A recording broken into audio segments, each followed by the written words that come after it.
검사 됐어요. 약속 지켜서요, 아빠.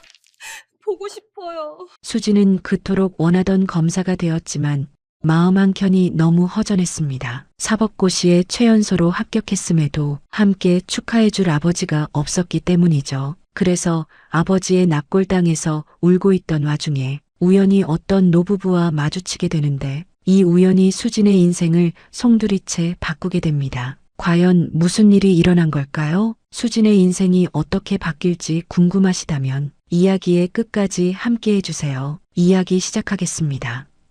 겨울이었습니다. 2025년 12월의 서울은 온통 하얀 눈으로 덮여 있었죠. 23살의 수지는 떨리는 손으로 검은색 정장 주머니를 만졌습니다. 그 안에는 어제 받은 검사 임용장이 들어 있었어요. 종이 한 장에 불과했지만 그녀에게는 천근만 근처럼 무거웠습니다. 아빠.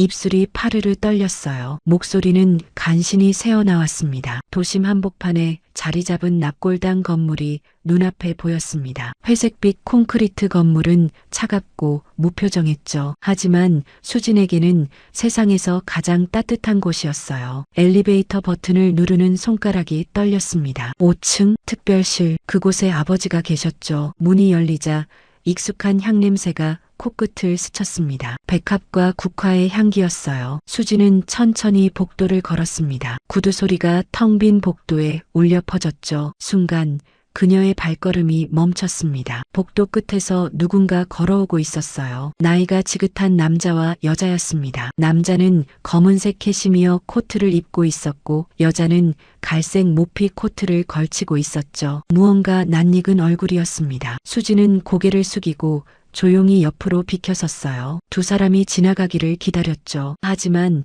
그들의 발걸음 소리가 점점 가까워지더니 갑자기 멈췄습니다. 저기 여자의 목소리였어요. 부드러우면서도 어딘가 떨리는 목소리였죠. 수진이 천천히 고개를 들었습니다. 순간 그녀의 눈이 커졌어요. TV에서 본 적 있는 얼굴이었습니다. 동양그룹 최병철 회장과 이정희 부인, 대한민국 최고의 재벌가 부부가 왜 이곳에? 실례합니다. 수지는 재빨리 고개를 숙이고 발걸음을 빨리 했어요. 심장이 미친 듯이 뛰었습니다. 왜인지 모르게 불안했죠. 드디어 5층 특별실에 도착했습니다. 유리문을 밀고 들어가자 관리인 아저씨가 반갑게 인사했어요. 수진 양.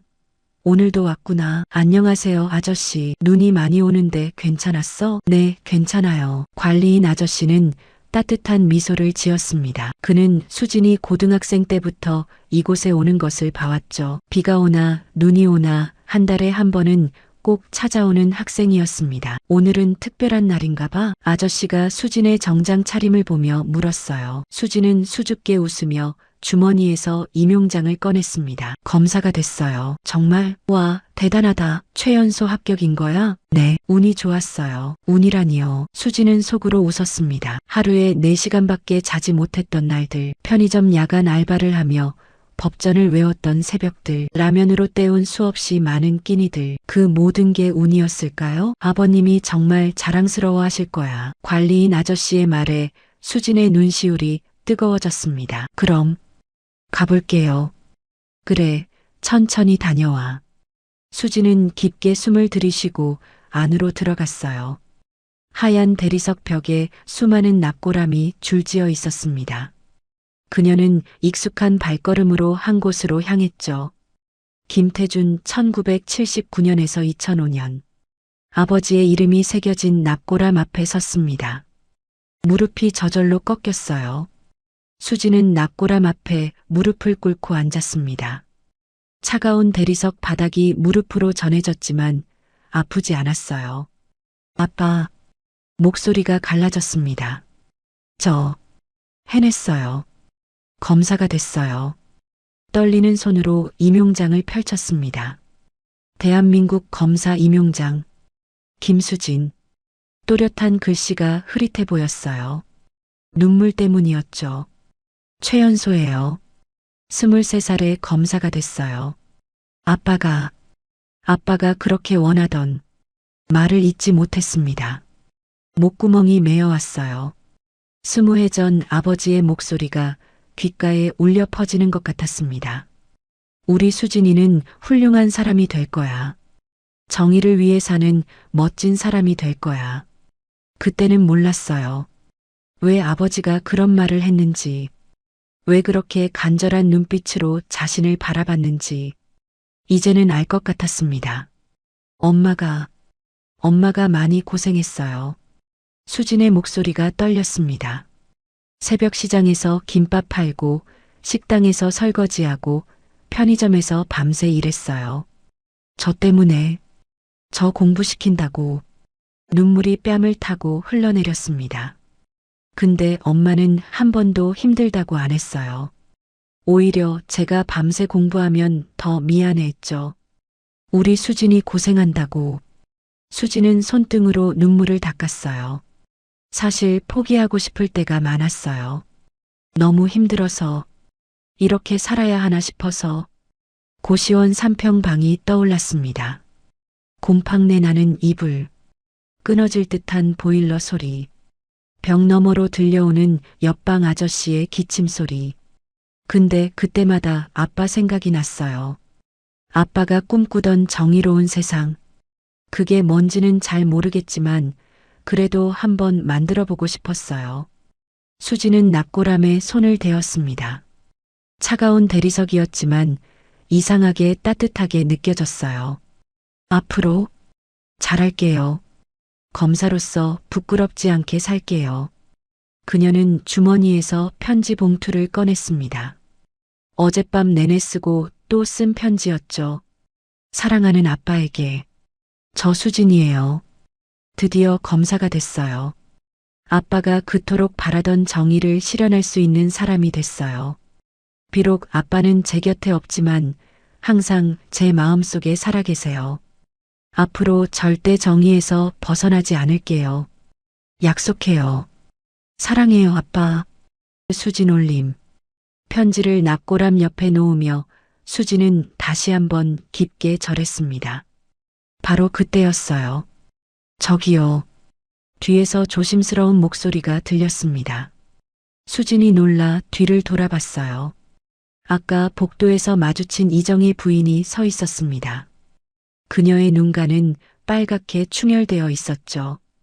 혹시 김태준 씨를 아시나요? 이정희의 목소리가 떨렸습니다. 수지는 잠시 망설였어요. 하지만 이내 고개를 끄덕였습니다. 제 아버지예요. 아, 이정희의 얼굴이 하얗게 질렸습니다. 입술이 파르르 떨렸죠. 그럼 혹시 어머니가 박은영 씨? 네, 맞아요. 순간 이정희의 다리에 힘이 풀리는 것 같았어요. 옆에 있던 최병철이 재빨리 부인을 부축했습니다. 여보, 괜찮아? 여보, 이 아이가. 이정희는 말을 잇지 못했습니다. 눈물이 주르륵 흘러내렸죠. 최병철도 수진을 보는 순간 표정이 굳었어요. 그의 눈동자가 심하게 흔들렸습니다. 김태준이 딸이라고? 수진은 영문을 모른 채 고개만 끄덕였어요.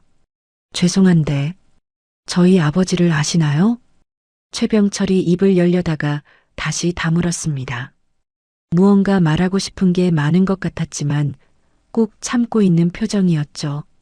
바로 그때 관리인 아저씨가 다가왔어요. 아, 회장님. 이 학생은 몇 년째 여기 오고 있어요. 한 달에 한 번은 꼭 아버님 찾아뵙죠. 최병철의 얼굴이 더욱 창백해졌습니다. 몇 년이나요? 한 5년? 아니, 6년 됐나? 고등학생 때부터 왔으니까요. 비 오나 눈 오나 꼭 와요. 효녀죠, 효녀. 이정희가 손으로 입을 막았습니다. 눈물이 멈추지 않았어요. 그런데 오늘은 특별한 날이에요. 우리 수진 양이 검사가 됐거든요. 최연소 합격이래요. 검사. 최병철의 목소리가 갈라졌습니다. 검사가 됐다고. 수진은 당황스러웠어요. 왜 이 사람들이 이런 반응을 보이는지 이해할 수 없었죠.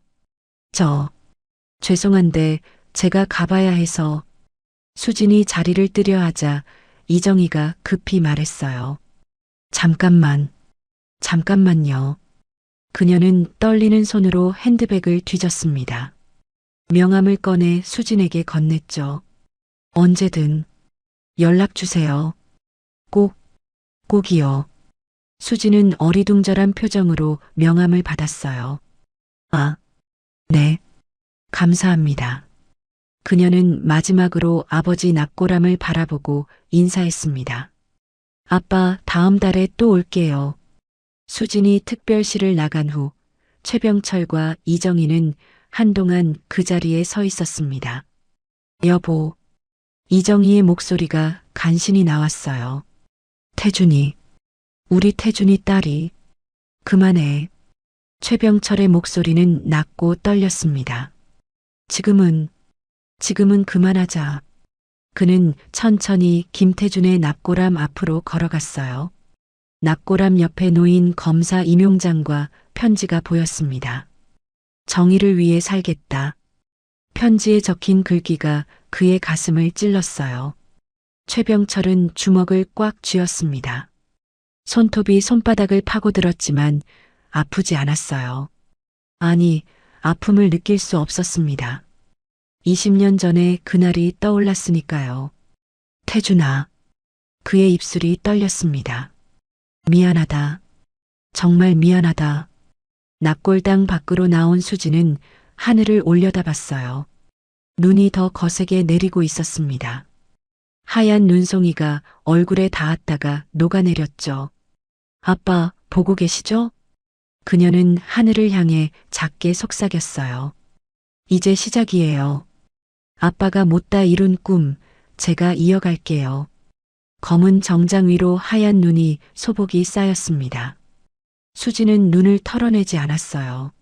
마치 아버지가 하늘에서 축복해 주는 것 같았으니까요.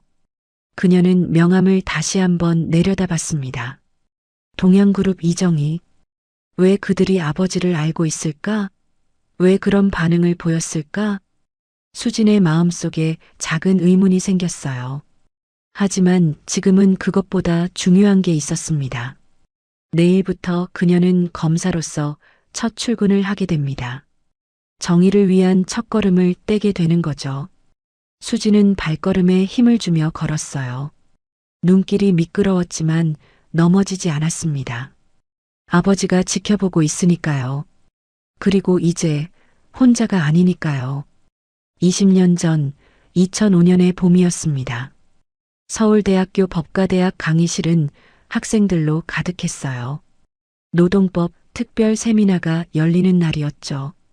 창밖으로는 벚꽃이 흐드러지게 피어 있었습니다. 은영은 맨 앞줄에 앉아 있었어요. 22살의 그녀는 누구보다 열심히 필기를 했죠. 볼펜이 종이 위를 빠르게 움직였습니다. 노동자의 권리는 헌법이 보장하는 기본권입니다. 교수님의 목소리가 강의실에 울려 퍼졌어요. 바로 그때였습니다. 강의실 문이 조심스럽게 열렸어요. 한 청년이 들어왔죠. 비싼 정장을 입고 있었지만 얼굴에는 미안한 표정이 가득했습니다. 죄송합니다. 늦었네요. 청년이 작은 목소리로 말했어요. 은영은 잠깐 고개를 돌려 그를 봤습니다. 순간 시선이 마주쳤죠.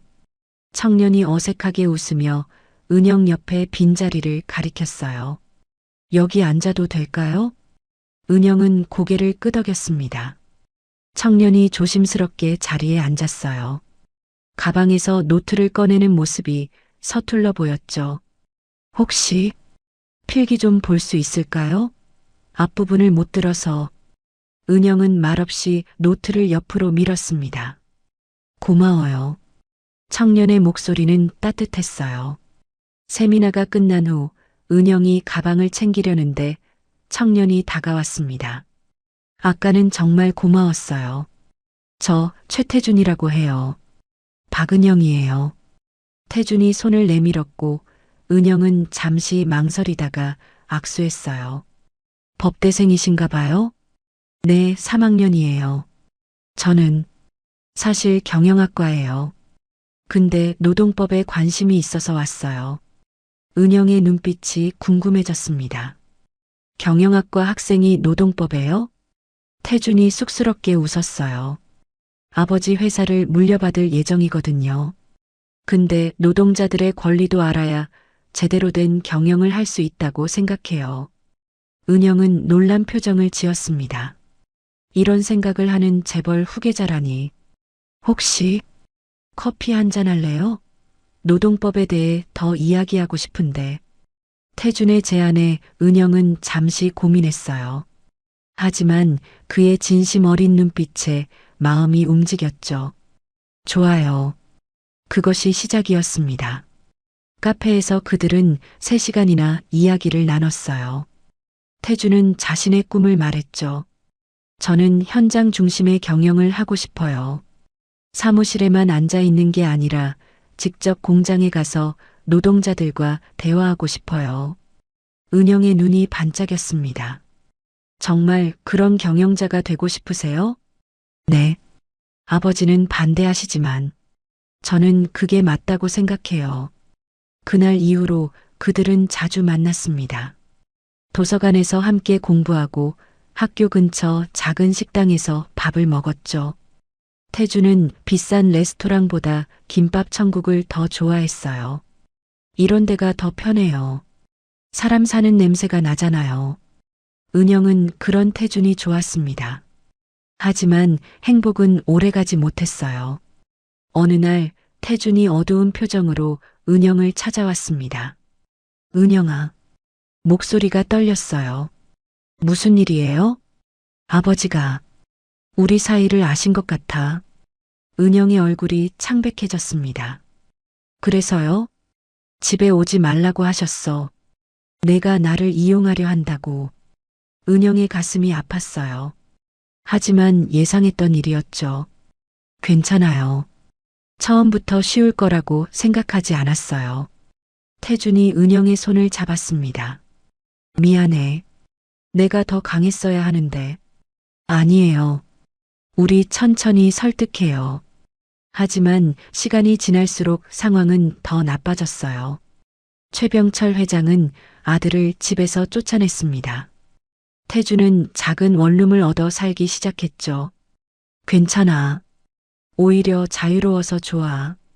태주는 웃으며 말했지만 은영은 그의 눈가에 서린 외로움을 봤어요. 그러던 어느 날 은영이 태준을 찾아왔습니다. 얼굴이 몹시 창백했어요. 태준아, 왜 그래? 무슨 일이야? 은영이 떨리는 손으로 무언가를 내밀었어요. 임신 테스트기였습니다. 2줄이 선명했죠. 태준의 눈이 커졌습니다. 이게 아기가 생겼어요. 순간 태준의 얼굴에 여러 감정이 스쳐 지나갔어요. 놀라움, 두려움, 그리고 기쁨. 그는 은영을 꼭 안았습니다. 고마워. 정말 고마워. 무서워요, 태준아. 괜찮아. 내가 있잖아. 우리 아기 잘 키울 거야. 하지만 현실은 녹록지 않았어요. 태준은 아르바이트를 시작했습니다. 낮에는 아버지 회사에서 일하고 밤에는 편의점에서 일했죠. 은영도 과외를 늘렸어요. 좁은 원룸에서 그들은 작은 행복을 만들어 갔습니다. 우리 아기 이름 뭐로 할까? 태준이 은영의 배를 쓰다듬며 물었어요. 수진이 어때요? 물처럼 맑고 진실하게 살라고. 좋아. 김수진. 예쁜 이름이야. 하지만 태준의 얼굴은 날이 갈수록 수척해졌어요. 회사에서 그는 계속 문제를 제기했습니다. 특히 공장의 안전 문제를 지적했죠. 이 설비는 너무 오래됐습니다. 사고 위험이 있어요. 후계자님, 예산이 없습니다. 사람의 생명보다 중요한 예산이 어디 있습니까? 경영진과의 갈등은 깊어만 갔어요. 그리고 운명의 그날이 왔습니다. 2005년 12월 15일, 대형 화학 공장에서 폭발 사고가 일어났어요. 태준이 그토록 경고했던 곳이었죠. 내가 가야 해. 태준이 급하게 옷을 입었어요. 위험해요. 가지 마요.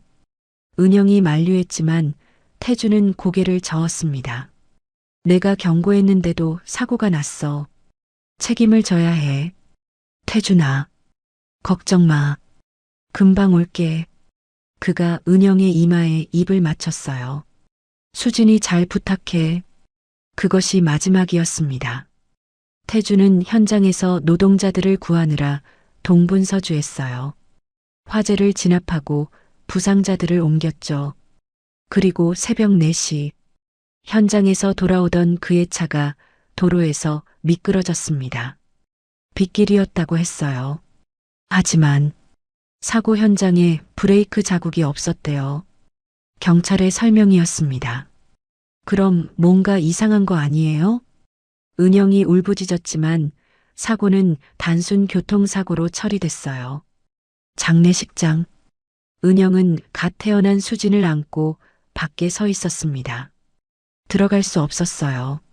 최병철 회장이 막았으니까요. 제발 마지막 인사라도. 은영이 무릎을 꿇었어요. 안 돼. 넌 우리 가족이 아니야. 이정의 부인도 차가운 눈빛이었죠. 태준이가 너 때문에 이렇게 됐어. 너만 안 만났어도. 은영의 가슴이 찢어지는 것 같았어요. 아기가 울었습니다. 배가 고팠던 거예요. 쉿. 수진아, 울지 마. 아빠 보러 왔는데. 하지만 들어갈 수 없었어요. 은영은 장례식장 밖 차가운 바닥에 앉았습니다. 12월의 찬바람이 뼈를 파고들었죠. 태준아. 그녀의 목소리는 바람에 흩어졌어요. 미안해. 정말 미안해. 무엇이 미안한지도 모르면서 그녀는 계속 사과했습니다. 아기를 꼭 안은 채로요. 수진아, 아빠가 너를 정말 사랑했단다. 내 이름도 아빠가 지었어. 은영의 눈물이 아기의 베넷 저고리에 떨어졌어요. 우리 강하게 살자. 아빠 목까지 행복하게 살자.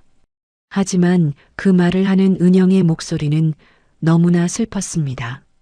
장례식이 끝나고 사람들이 하나둘 떠났어요. 은영은 여전히 그 자리에 있었죠. 발이 떨어지지 않았어요. 그때 누군가 다가왔습니다. 아가씨. 나이 든 남자였어요. 태준의 운전기사였던 김상호였죠. 추운데 여기 계시면 어떡해요. 아기가 얼어요. 그는 자신의 코트를 벗어 은영에게 덮어줬어요. 고맙습니다. 도련님이 항상 말씀하셨어요. 은영 씨와 아기를 꼭 지키고 싶다고. 은영의 눈에서 다시 눈물이 흘렀어요.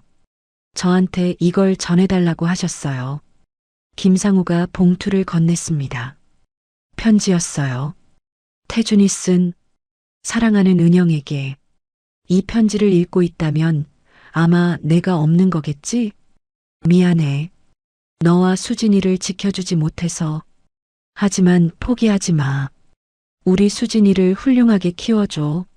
정의롭고 당당한 사람으로. 사랑해. 영원히. 은영은 편지를 가슴에 품었어요. 태준아, 약속할게.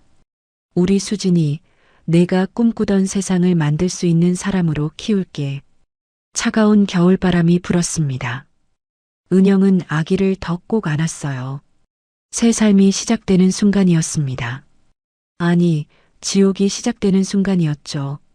새벽 4시. 알람이 울리기도 전에 은영의 눈이 떠졌습니다.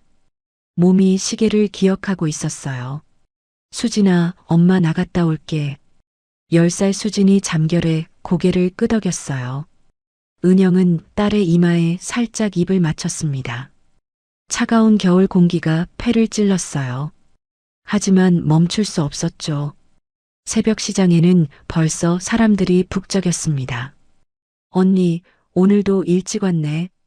옆 가게 아주머니가 반갑게 인사했어요. 네, 김밥 많이 팔아야죠. 은영의 손은 쉴 새 없이 움직였습니다. 밥을 펴고 재료를 올리고 김밥을 말았어요. 하루에 200줄. 그게 목표였죠. 손가락 마디마디가 욱신거렸습니다. 하지만 웃어야 했어요. 김밥 2줄 주세요. 네, 금방 싸드릴게요. 오전 9시가 되자 은영은 2번째 일터로 향했습니다. 작은 식당 주방. 은영아, 설거지 좀 빨리 해줘. 네, 알겠습니다.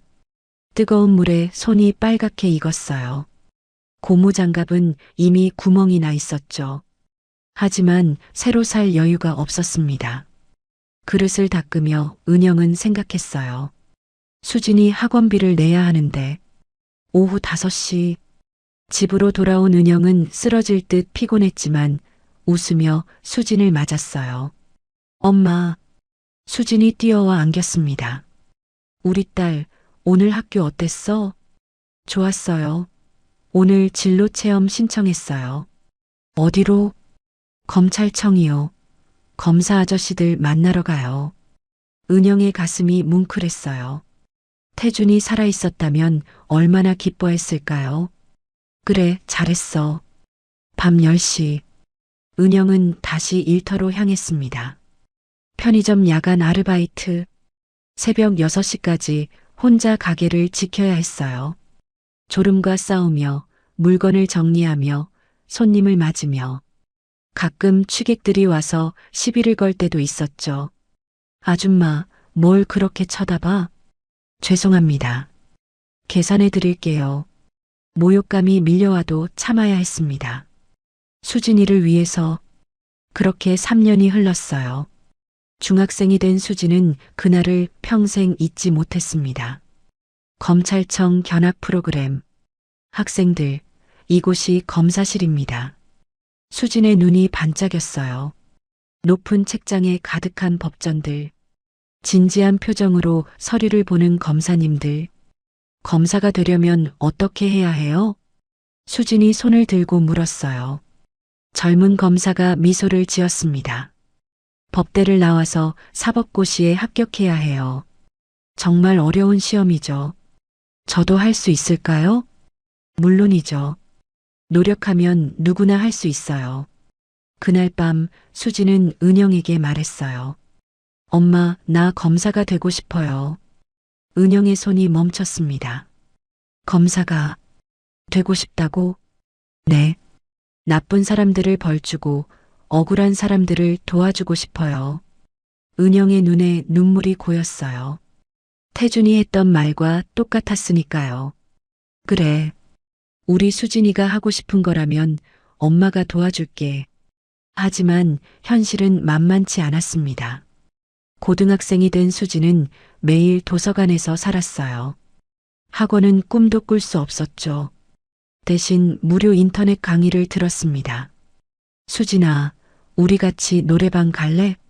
친구들의 제안도 거절해야 했어요. 미안, 나 공부해야 해. 점점 친구들과 멀어졌습니다. 외로웠어요. 하지만 포기할 수 없었죠. 은영도 더 열심히 일했습니다. 은영 씨, 당신 몸이 10개라도 안 되겠어. 식당 사장님이 걱정스럽게 말했어요.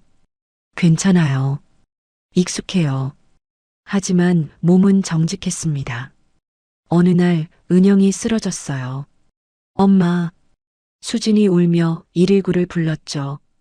병원에서 의사가 말했습니다. 과로예요. 좀 쉬셔야 해요. 하지만 쉴 수 없었어요. 병원비도 걱정이었죠. 괜찮아요. 금방 나을 거예요. 수진은 그날 결심했습니다. 내가 더 열심히 해야 해. 엄마를 위해서라도. 대학생이 되자 수진의 삶은 더 고달파졌어요. 고시원 3평방. 창문도 없는 그곳이 수진의 성이었습니다. 책상과 침대가 전부였죠. 화장실은 공용이었고 부엌도 없었어요. 벽은 너무 얇아서 옆방 소리가 다 들렸습니다. 콜록콜록. 옆방 아저씨의 기침 소리가 밤새 들렸어요. 귀마개를 해도 소용없었죠. 하루 일과는 단순했습니다. 새벽 4시 기상, 6시까지 민법 공부, 8시까지 형법, 10시까지 헌법, 점심은 편의점 김밥, 저녁도 편의점 김밥, 또 김밥이야? 편의점 알바생이 놀라며 물었어요. 네, 이게 제일 싸고 든든해요. 수진이 웃으며 답했지만 속은 쓰렸습니다. 밤 10시부터 새벽 2시까지는 편의점 야간 알바. 학생, 공부하는 거야? 밤손님이 물었어요. 네, 사법고시 준비해요. 힘들겠다. 괜찮아요. 익숙해요. 엄마와 똑같은 대답이 나왔어요. 가장 힘든 건 외로움이었습니다. 명절에도 집에 가지 못했어요. 차비가 아까워서요. 수진아, 추석인데 안 와? 은영의 목소리가 전화기 너머로 들렸어요. 엄마, 여기서 공부해야 해. 시간이 없어. 그래도 밥은 제대로 먹고. 걱정 마. 잘 먹고 있어. 전화를 끊고 수지는 컵라면에 뜨거운 물을 부었습니다. 하지만 포기하지 않았어요. 무료 법률 상담소에서 봉사하며 실무를 배웠습니다. 학생, 정말 열심히 하네요. 변호사님이 칭찬했어요. 배울 수 있어서 감사해요. 장학재단의 도움도 받았죠. 성적이 좋아서 학비 걱정은 덜었습니다. 그리고 드디어 그날이 왔습니다. 2025년 10월 마지막 사법고시 합격자 발표일. 수진의 손이 떨렸어요. 수험번호를 확인하고 또 확인했죠. 1523번, 1523번 있었습니다. 합격자 명단에 자신의 번호가. 엄마, 수진은 울며 전화했어요. 엄마, 나 합격했어. 검사 될 수 있어. 전화기 너머에서 은영의 흐느끼는 소리가 들렸습니다. 우리 딸, 정말 자랑스러워. 순간 수진의 가슴 속에서 무언가가 울컥 올라왔어요. 엄마, 나 지금 어디 가야 할 곳이 있어. 어디? 아빠한테 가야 해. 이거 보고하러. 은영의 울음소리가 더 커졌습니다. 그래. 아빠도 정말 기뻐하실 거야.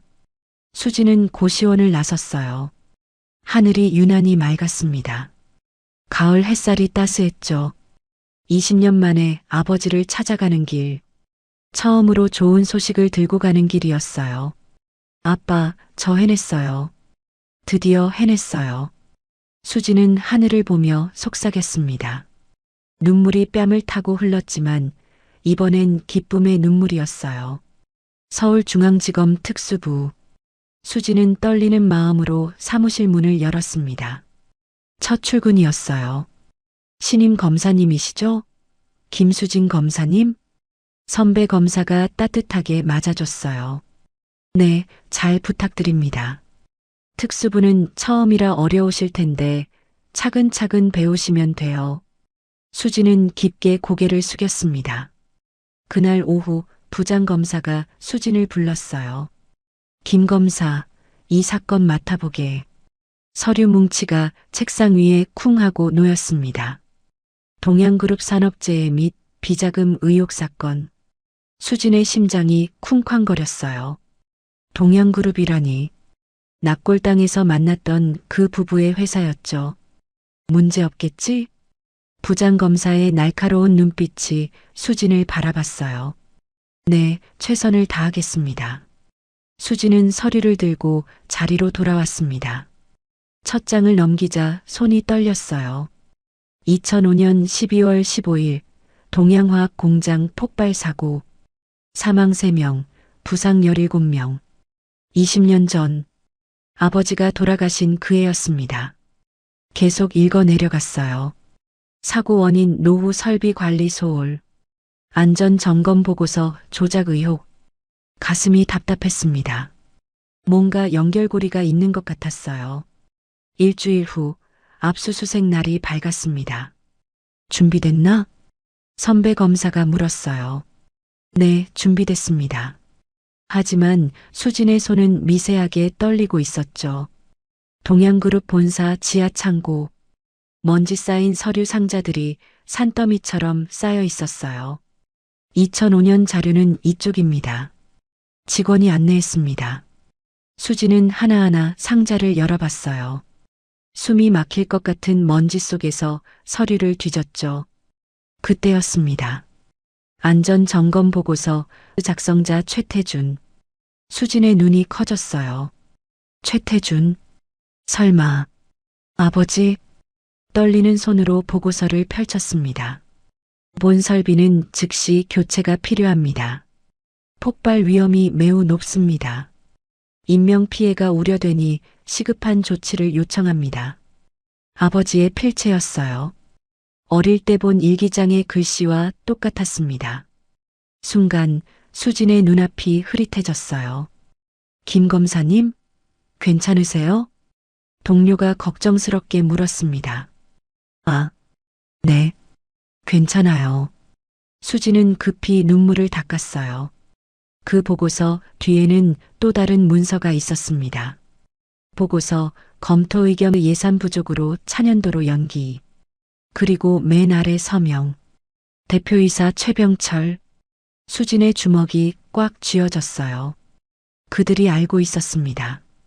위험을 알면서도 방치했던 거예요. 이 서류들 전부 압수합니다. 수진의 목소리는 단호했어요. 며칠 후 참고인 조사가 시작됐습니다. 성함이 김상호 씨 맞으십니까? 네, 맞습니다. 백발이 성성한 노인이 대답했어요. 은영이 장례식장에서 만났다던 그 운전기사였죠. 20년 전 최태준 씨의 운전기사로 일하셨죠? 네. 도련님을 모셨습니다. 김상호의 눈가가 촉촉해졌어요.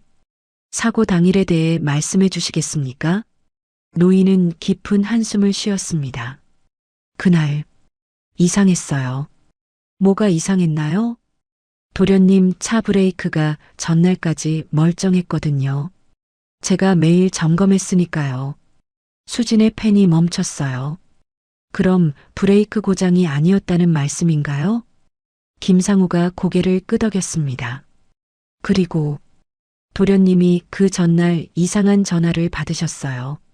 어떤 전화였나요? 더는 가만두지 않겠다는 협박이었어요. 도련님이 안전 문제를 계속 제기하시니까 수진의 가슴이 두근거렸어요. 혹시 누구한테서 온 전화인지 아십니까? 회사 고위층이었을 거예요. 도련님이 그렇게 추측하셨으니까요. 순간 수진의 머릿속에서 퍼즐 조각이 맞춰지기 시작했습니다.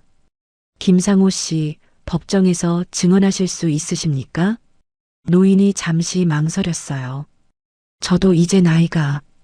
그리고 동양그룹을 건드리면 저희가 보호해 드리겠습니다. 수진의 눈빛은 간절했어요. 제 아버지예요. 최태준이 제 아버지였어요. 김상호의 눈이 커졌습니다. 아, 그럼 당신이 그때 그 아기. 네. 그래서 더더욱 진실을 밝히고 싶습니다. 도와주세요. 노인은 한참을 말이 없었어요. 그러다가 천천히 고개를 끄덕였습니다. 알겠습니다. 도련님 딸이라면 도와드려야죠.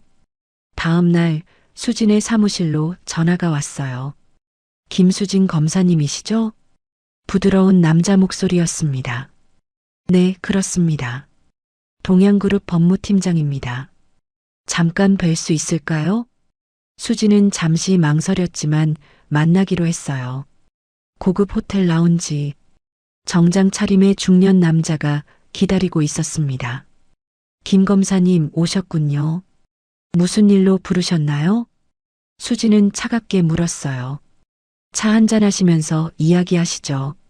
남자는 봉투를 테이블에 밀었습니다. 이게 뭡니까?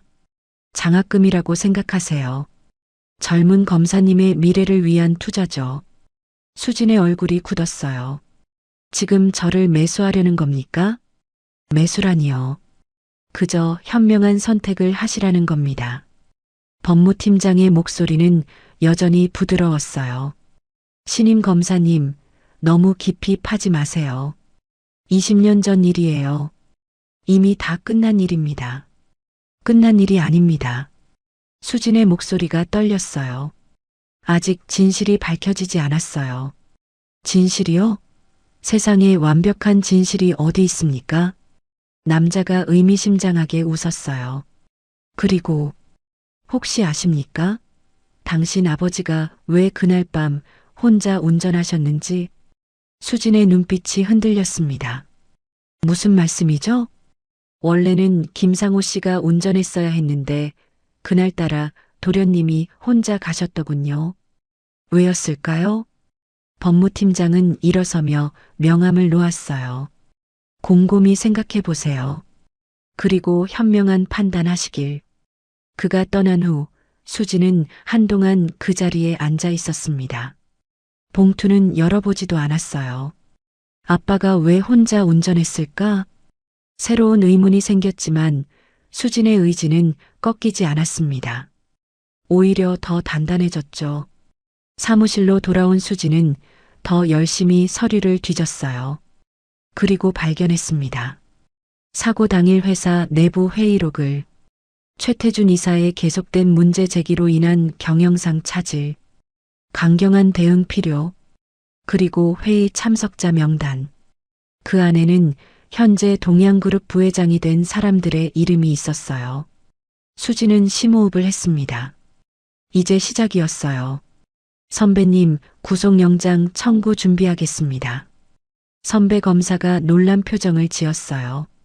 벌써? 증거가 충분해? 네. 그리고 앞으로 더 확보할 겁니다. 수진의 눈빛은 그 어느 때보다 단호했습니다. 그날 밤 수진은 아버지의 사진을 꺼내봤어요. 아빠, 이제야 시작이에요. 아빠가 지키려 했던 사람들을 위해 제가 끝까지 갈게요. 창밖으로 서울의 야경이 반짝였습니다. 정의를 향한 첫걸음을 뗀 검사 김수진. 그녀의 싸움은 이제 막 시작됐습니다. 새벽 3시, 수진의 전화가 급하게 울렸습니다. 여보세요? 김수진 검사님이신가요? 서울대병원입니다. 어머님이. 수진의 손에서 전화기가 떨어질 뻔했어요. 엄마가 왜요? 응급실로 오셨는데 상태가 위중하십니다. 빨리 오셔야 해요. 수진은 잠옷 위에 코트만 걸치고 뛰어나갔습니다. 택시 안에서 그녀의 손은 멈추지 않고 떨렸어요. 엄마, 제발. 응급실 복도. 의사가 수진을 보자마자 다가왔습니다. 보호자분이신가요? 네, 딸입니다. 엄마가 어떻게 된 거예요? 심장병입니다. 오랜 과로와 스트레스로 심장이 많이 약해져 있었어요. 수진의 다리에 힘이 풀렸습니다. 수술하면 되는 거죠? 의사의 표정이 어두웠어요. 수술이 필요하긴 한데 비용이 상당합니다. 그리고 위험도가. 얼마든지 할게요. 제발 엄마를 살려주세요. 하지만 수진도 알고 있었어요. 통장에는 겨우 300만 원뿐이라는 걸. 수술비는 5천만 원. 수진은 복도 의자에 무너져 앉았습니다. 어떻게 하지? 어떻게? 눈물이 멈추지 않았어요. 바로 그때였습니다. 김수진 검사님? 낯선 남자가 다가왔어요. 검은 정장을 입은 중년 남성이었죠. 누구시죠? 병원비 걱정은 하지 마세요. 이미 처리했습니다. 수진의 눈이 커졌어요. 뭐라고요? 누가? 왜? 남자는 봉투를 건넸습니다. 이건 어머님께서 맡기신 겁니다. 수술이 끝나면 전해달라고 하셨어요. 그리고 그는 사라졌습니다. 수지는 떨리는 손으로 봉투를 들었어요. 무거웠습니다. 8시간의 수술. 수지는 수술실 앞에서 한시도 자리를 뜨지 않았어요. 엄마, 제발. 포기하지 마요. 초록불이 켜졌습니다. 수술은 성공적이었습니다. 의사의 말에 수지는 그 자리에 주저앉았어요. 안도의 눈물이 쏟아졌죠. 이틀 후 은영이 깨어났습니다. 엄마, 수진아. 은영의 목소리는 약했지만 눈빛은 또렷했어요. 미안해. 엄마가 짐이 됐구나. 무슨 소리예요? 엄마가 전부인데. 수진이 은영의 손을 꼭 잡았어요. 은영이 천천히 말했습니다. 그 봉투 봤니? 아직이요. 엄마 깨어나면 같이 보려고. 지금 봐. 은영의 목소리에는 간절함이 묻어났어요. 수지는 봉투를 열었습니다. 낡은 카세트 테이프와 서류 뭉치가 들어 있었어요. 이게 뭐예요? 내 아빠가 남긴 거야. 수진의 손이 떨렸습니다. 20년 동안 숨겨뒀어. 때가 되면 주려고. 서류를 펼쳐보니 태준이 작성한 내부 고발 문서였어요. 동양그룹 안전관리 실태 고발. 빼곡한 글씨로 회사의 비리가 적혀 있었습니다. 안전점검 조작, 뇌물수수, 근로자 착취. 아빠가 이걸 사고 전날 밤에 나한테 줬어. 만약을 위해서라고. 은영의 눈에 눈물이 고였어요. 수지는 카세트 테이프를 재생했습니다. 치직거리는 소리 뒤로 아버지의 목소리가 들려왔어요. 2005년 12월 14일. 최태준입니다. 내일 있을 일을 대비해 이 녹음을 남깁니다. 수진의 가슴이 조여왔어요. 20년 만에 듣는 아버지의 목소리였으니까요. 오늘 협박 전화를 받았습니다. 안전 문제 제기를 멈추지 않으면 가만두지 않겠다고. 녹음은 계속됐습니다. 전무님, 부사장님이 연루되어 있습니다. 아버지도 알고 계실 겁니다. 수진의 눈빛이 날카로워졌어요. 만약 내게 무슨 일이 생긴다면 이 녹음이 증거가 되길 바랍니다. 마지막 부분에서 태준의 목소리가 부드러워졌어요. 은영아, 수진아, 사랑해. 정의로운 세상에서 다시 만나자. 녹음이 끝났습니다. 병실에는 침묵만이 흘렀어요. 엄마, 왜 이제야? 무서웠어. 너마저 잃을까봐. 은영이 딸의 손을 잡았습니다. 하지만 이제 내가 검사가 됐잖아. 아빠의 정의를 실현할 수 있는 사람이 됐잖아. 수지는 결심했어요. 엄마, 이제 끝낼게요. 모든 걸. 그날 밤 동양그룹 회장실. 최병철은 홀로 어둠 속에 앉아 있었습니다. 전화가 울렸어요. 회장님, 큰일입니다. 검찰이 태준 도련님 관련 증거를 확보했다고. 최병철의 손에서 전화기가 떨어졌습니다. 그는 책상 서랍을 열었어요. 오래된 사진첩이 있었죠. 태준의 사진들. 갓난아기 때부터 청년이 될 때까지. 태준아. 최병철의 목소리가 떨렸어요. 아빠가 너를 죽였구나. 눈물이 사진 위로 떨어졌습니다. 그는 알고 있었어요. 모든 걸. 안전보고서를 묵살한 것도, 아들을 압박한 것도, 그리고 회장님, 이정희가 들어왔어요. 여보, 왜 불도 안 켜고. 그녀는 남편의 얼굴을 보고 놀랐습니다. 무슨 일이에요? 정희야. 우리가 태준이를 죽였어. 이정희의 얼굴이 창백해졌어요. 무슨 소리예요? 그날 태준이 차 브레이크. 최병철은 말을 잇지 못했습니다. 내가 막았어야 했는데. 부사장 녀석이 한다는 걸. 이정희가 무너져 내렸어요. 아니야. 태준이 딸이 검사가 됐대. 우리 손잡벌 되는 아이가. 최병철은 천천히 일어섰습니다. 이제 끝내야 해. 여보, 내일 자수할 거야. 모든 걸 밝히고. 이정희가 남편의 팔을 잡았어요. 안 돼. 그럼 당신이. 20년이나 늦었어. 태준이한테 사과해야 해. 최병철의 눈빛은 그 어느 때보다 맑았습니다. 다음 날 아침 서울중앙지검에 뜻밖의 방문객이 왔어요. 최병철입니다. 김수진 검사를 만나고 싶습니다. 수진은 믿을 수 없었어요. 동양그룹 회장이 직접 찾아오다니. 접견실에서 마주 앉은 두 사람.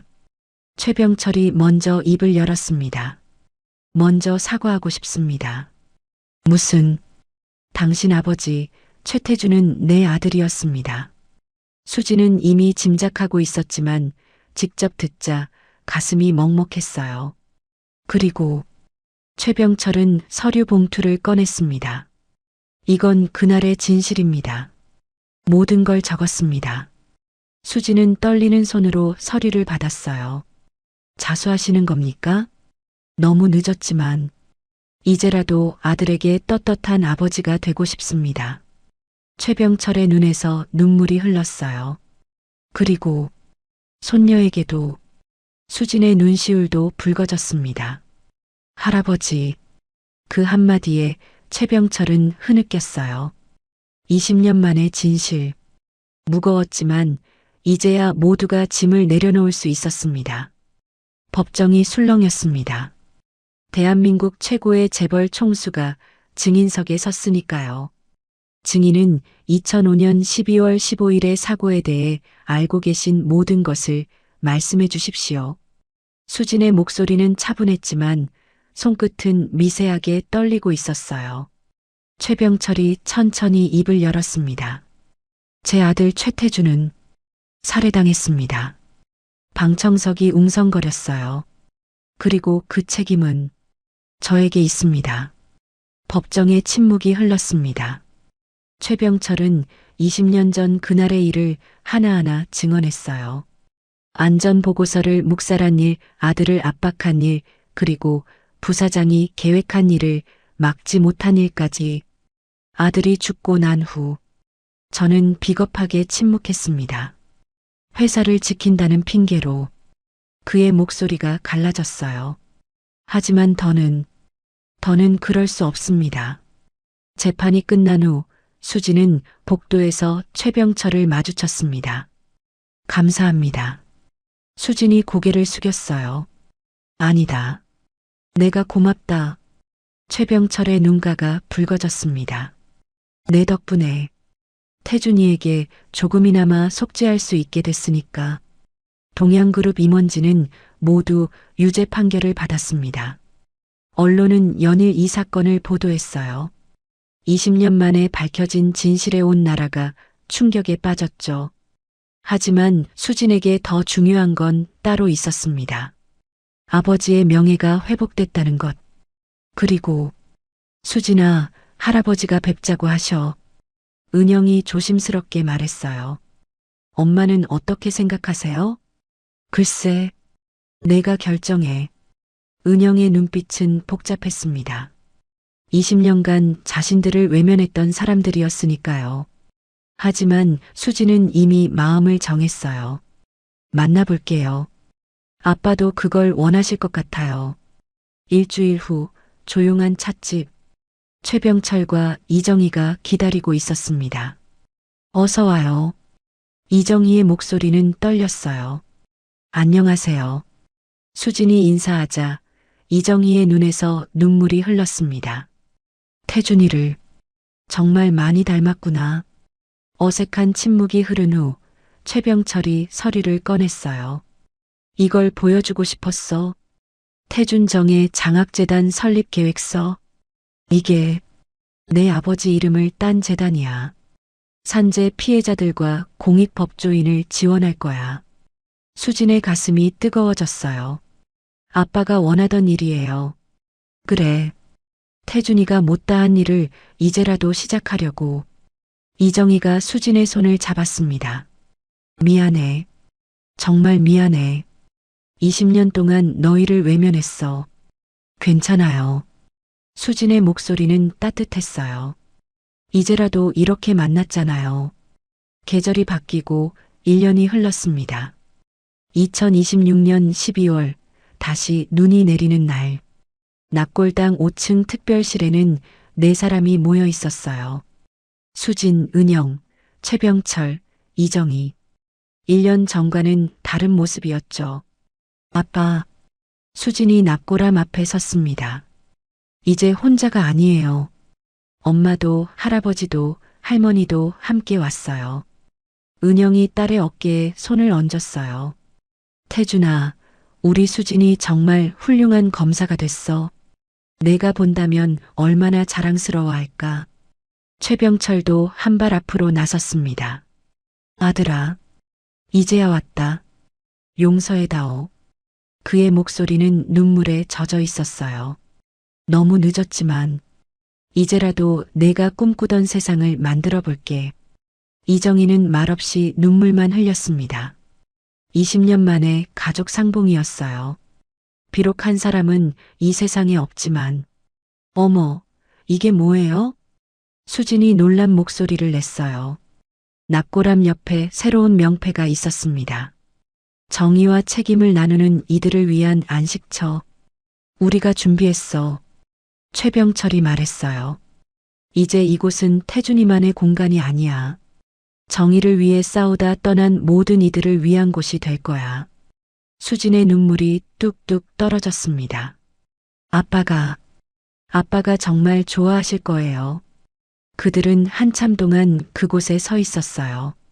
눈은 계속 내렸고 세상은 하얗게 변해갔죠. 납골당을 나온 후 그들은 근처 호텔로 향했습니다. 태준정의 장학재단 출범식이 열리는 날이었어요. 대강당에는 많은 사람이 모여 있었습니다. 산재 피해 가족들, 공익 변호사들, 법대생들. 안녕하십니까? 저는 재단 이사장 최병철입니다. 최병철이 연단에 섰어요. 20년 전 저는 아들을 잃었습니다. 그리고 그 책임은 저에게 있었죠. 강당이 조용해졌습니다. 하지만 제 손녀가, 제 아들의 딸이 저를 용서해 줬습니다. 그는 수진을 바라봤어요. 이제 저도 용서받은 만큼 세상에 돌려주고자 합니다. 박수가 터져 나왔습니다. 다음은 수진의 차례였어요. 안녕하세요. 검사 김수진입니다. 그녀의 목소리는 또렷했습니다. 제 아버지는 20년 전 노동자의 안전을 위해 목소리를 냈다가 세상을 떠났습니다. 사람들의 표정이 숙연해졌어요. 하지만 아버지의 정의는 죽지 않았습니다. 오늘 이 자리가 그 증거입니다. 수진은 깊게 숨을 들이쉬었어요. 이 재단은 단순히 돈을 지원하는 곳이 아닙니다. 정의를 향한 열정을 가진 사람들이 모이는 곳이 될 것입니다. 다시 박수가 울려 퍼졌습니다. 행사가 끝난 후 수진은 혼자 옥상에 올라갔어요. 서울의 야경이 한눈에 들어왔습니다. 아빠, 그녀는 하늘을 향해 속삭였어요.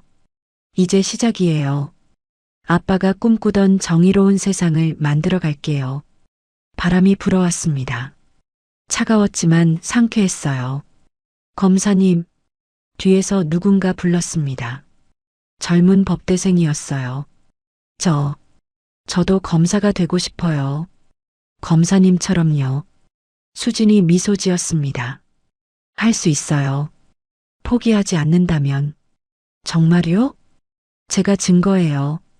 고시원 3평에서 공부했지만 해냈으니까요. 학생의 눈이 반짝였어요. 감사합니다. 열심히 할게요. 학생이 뛰어가는 모습을 보며 수진은 생각했습니다. 이것이 시작이구나. 1명, 2명. 그렇게 정의를 꿈꾸는 사람들이 모이면 세상은 변할 거예요. 아버지가 꿈꾸던 그 세상이 올 거예요. 저녁이 되자 4사람은 작은 식당에 모였습니다. 김치찌개와 된장찌개를 시켰어요. 소박한 밥상이었죠. 태준이가 좋아하던 식당이야. 최병철이 말했어요. 여기서 자주 먹었어. 비싼 레스토랑보다 이런 데를 더 좋아했지. 은영이 놀랐습니다. 수진이도 그래요. 고급 음식보다 집밥을 좋아해요. 역시 피는 못 속이는구나. 이정희가 웃었어요. 처음으로 4사람이 함께 웃었습니다. 20년의 아픔이 조금씩 아물어가는 순간이었어요. 수진아, 최병철이 조심스럽게 말했어요. 이제부터라도 할아버지라고 불러줄 수 있겠니? 수진이 고개를 끄덕였습니다. 그럼요, 할아버지. 그 한마디에 최병철의 눈가가 다시 젖어들었어요. 할머니, 이정희를 향한 수진의 목소리도 따뜻했습니다. 고마워. 정말 고마워. 이정희가 손수건으로 눈물을 닦았어요. 은영도 마음이 풀렸습니다. 20년간의 원망과 아픔이 눈처럼 녹아내렸어요. 태준 씨도 이 모습을 보면 기뻐할 거예요. 그래, 그럴 거야.